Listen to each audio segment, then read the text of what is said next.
Thank you very much. As you said, I'm going to talk about stablecoins today. And this is based on the one hand, as I said, I work for the Center for Cryptoeconomics. So we support projects to create stablecoins and other DeFi protocols. But I'm also a researcher at the University of Zurich. So this is partly based on academic research as well. So let's start with the motivation. So why to talk about stablecoins? This is an old topic. Why should we be interested? So well, let's have a look at it first. We have seen in the past an increase, a very strong increase in demand for stablecoins. And we see at the moment a market cap that has risen about over $100 billion. At the top, there was about 180 billion, so even larger. So it's a quite large market to speak of. The reason is why, because stablecoins, because there is a need for stable assets. One could be CBDC, the other could be stablecoins. That's something I'm going to touch later as well. So, okay, we know stablecoins are important, but on the other hand, what we see is that we have a crash of stablecoins. We had Terra that completely crashed. The stablecoin crashed, has a value of 0 at the moment, so many people lost a lot of wealth. You have other stablecoins that struggled. So, for example, USDC that lost its peg at some point in time. So, therefore, what is the motivation? We ask ourselves, what are stablecoins? So, the first questions, and then how stable are stablecoins? Basically, the stability question. What costs are there to provide stablecoins? And so this is the first part of my presentation, and the second, a little bit smaller part, is about how stablecoins relate to CBDCs and real-world assets. And based from there, concluding about the future of stablecoins, basically. So let's look at stablecoin. What are stablecoins? Well, stablecoins are assets that are pegged to something else, so that they represent a value of something else. Mostly known are stablecoins for US dollar. So basically, they represent US dollar, one stablecoin. Now, there are many different types of stablecoins. What you also can see here, these are all academic researchers that try to basically categorize or put different categorize these stablecoins. And as you can see, there are many different dimensions. We have, as I said, a peg, could be US dollar, could also be gold. We have the collateral, so basically what gives the stablecoin the value. We have others like the mechanism, how basically the value is ensured, with how the collateral basically is managed, etc., etc. On the right, you see a picture of the European Central Bank. Basically, they researched, they also tried to somehow put that all in a framework. And as you can see, it's very complicated. So what we did, we tried to simplify the problem. And for stability, and from an economic point of view, what most matters in any stable coins is the collateral. So basically, that's what backs the stable coin itself. So you need to provide some value to create these stable coins. And this is the collateral. In all stablecoins have some sort of collateral. So basically, we focus on the collateral. And we distinguish between two dimensions. So the first dimension is the collateral value. So that can be, like usually, as you know, for USDC or Tether, this is an external source. This could be cash, fiat, but could also be T-bills, so government bills, as you have a lot in USDC. But it could also be gold, so it could be very different, or real-world assets, other real-world assets. So this is the first type. The other type is the endogenous source. So what does it mean? It's basically those stablecoin providers, they create two coins. One is the stablecoin, and they have another one, which they use to back the value of the stablecoin. So the value that backs the stablecoin is from the same system than the stablecoin itself. So this is the first dimension, which is very important. The second dimension is the collateral management. So there are those stablecoin types which manage the collateral centrally. So there is one, the collateral are all pooled together, and one entity that could be, the classical example again is Circle with USDC or Tether, but also could also be a smart contract. But important here is all collateral is pooled together. The other example is the decentralized case, where basically individuals create the stablecoins by themselves, but also have the duty to manage them. So when the collateral that backs their stablecoin drops below the value of the stablecoin, they have to provide more collateral, or they are liquidated. Basically, their stablecoin is burned. Yes. So, a note, to some degree, this logic applies also to fiat and CBDCs, where you also have also CBDCs and fiat or central bank money is backed by some collateral. That could be also assets, like other currencies, other government bills, or government bills. That's what I want to say to distinguish. Because government bills, you could say in a sense of, is also from the same system, if you think about that in a broader sense. But we are focusing here on stablecoins. Now, what we did basically, we created an agent-based model to analyze these four.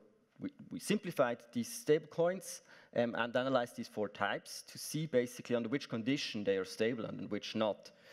And we can very nicely show the Terra case. Here we distinguish, not going to all results, but here what we do here is we distinguish basically between those who are like Tether with an exogenous value and centralized managed, with those who are endogenous, so those who have the value from the same system that the stablecoin is issued.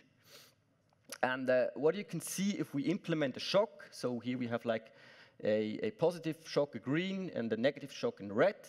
And what you can see if we implement a negative shock, you see that those stable coins who have an exogenous value, they recover after some time because the exogenous value is not affected by the shock in the stable coin.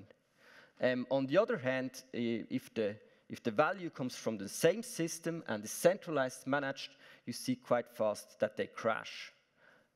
Because what happens is basically the value of the token that backs the stable coin loses value as well.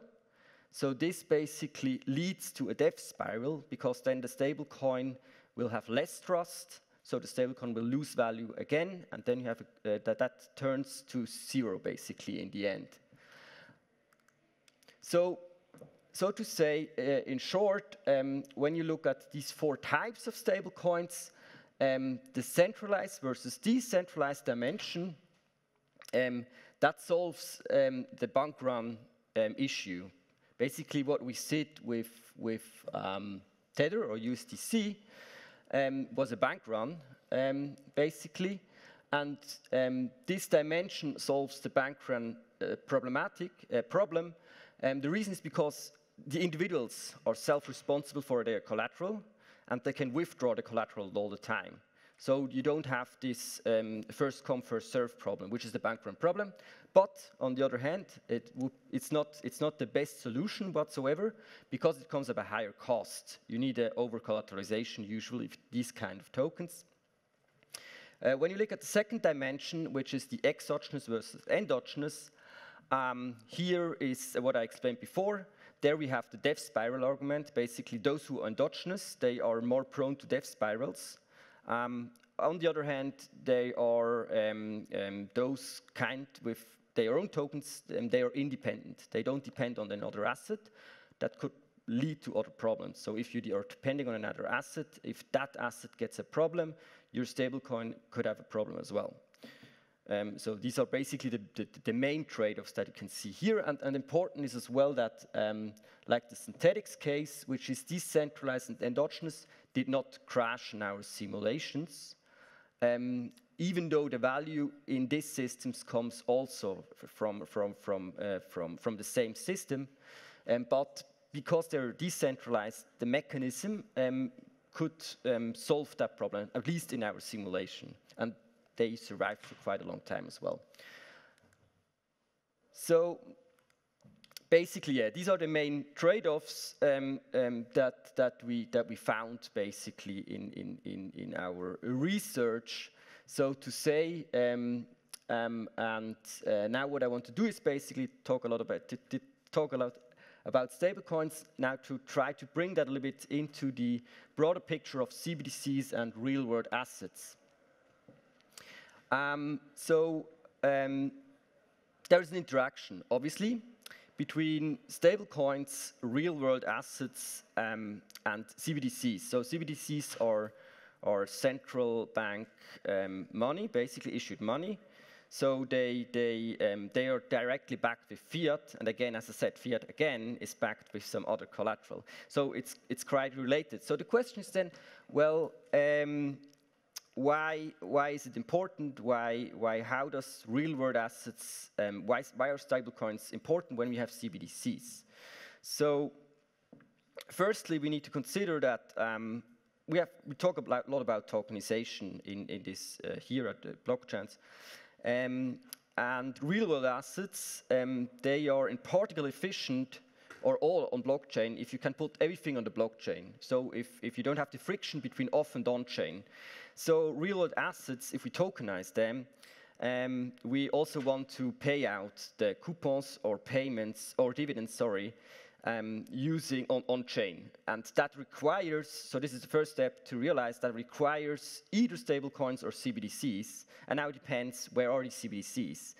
The second point to consider here is that stablecoins and CBDCs are obviously in some sort of competition because both provide a stable value, like that represent the dollar, for example.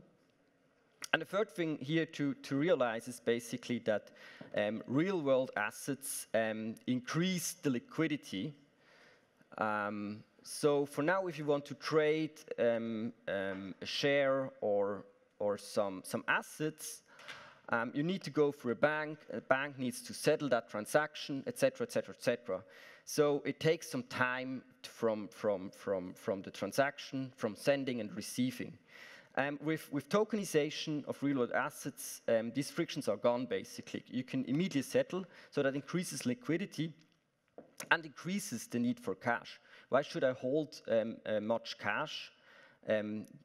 Basically with inflation topics that we have here as well. So why should I need to hold that if I can basically hold assets on the other hand that provide me some interest rates or whatever. So there is an increased liquidity and a decrease in the need for cash. So putting all these three things together, what I believe is CBDCs are at the moment quite centralized. They're not running on public blockchains. Most of them, stablecoins are running on public blockchains. Real-world assets are running on public blockchains. So we will see some competition between CBDCs and stablecoins. And I assume because of this competition that CBDCs will or might also go to public blockchains because otherwise stablecoins will take their place basically. And depending on the movements, there might be a pressure to move those CBDCs also on public blockchains, or at least derivatives. So this is the first point, which I think what we're going to see in the future. And the second form is like stablecoins. If we have CBDCs on public blockchains, there is no need for a stablecoin. So to say, why should I use a stablecoin if I can use a CBDC that is directly backed with the central bank instead over another entity or another smart contract or whatever. So my hypothesis is that there will be in the future some sort of interest payments in these stablecoins. Because what these stablecoins do, they invest it in very secure assets, again, real-world assets, mostly going to the same direction than central banks, basically use a lot of government bonds, basically, to back them. Because for them, it's more secure to use them in the short run, because they are more liquid than cash. And that's basically related back to this case, this crash, or this DPEG of USDC on the right-hand side only happened because they had issues with cash. All the T-bills, they were secure, but the bank crashed, the stablecoin had a problem, so the cash was only a problem there. So yeah, that's why I assume that stablecoins, we will see in the future some sort of stablecoins that provide interest payments as well as CBDCs on public blockchain. Thank you very much.